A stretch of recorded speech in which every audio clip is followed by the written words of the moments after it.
2 Kings 16.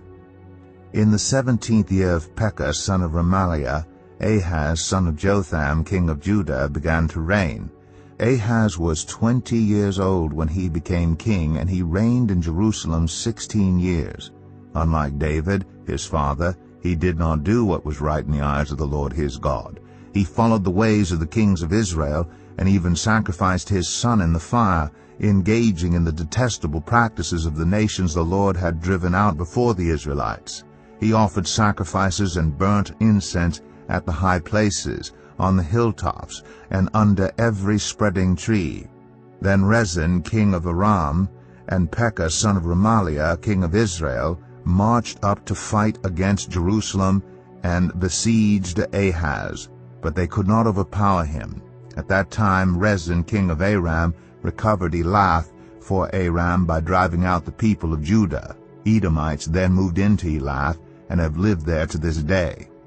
Ahaz sent messengers to say to Tiglath-Pileser king of Assyria, I am your servant and vassal. Come up and save me out of the hand of the king of Aram and of the king of Israel, who are attacking me.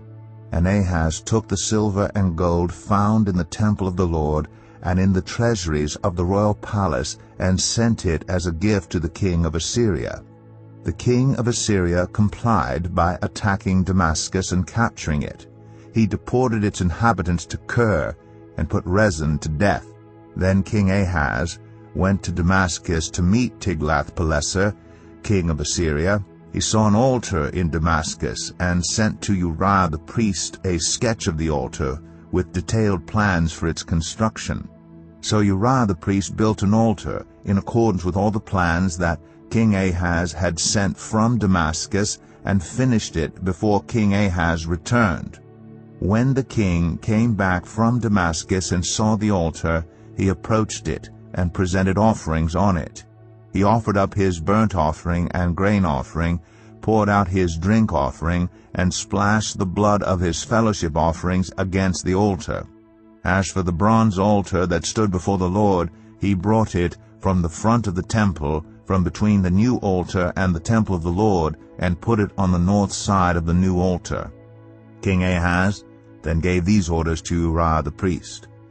On the large new altar, offer the morning burnt offering and the evening grain offering, the king's burnt offering and his grain offering, and the burnt offering of all the people of the land, and their grain offering and their drink offering.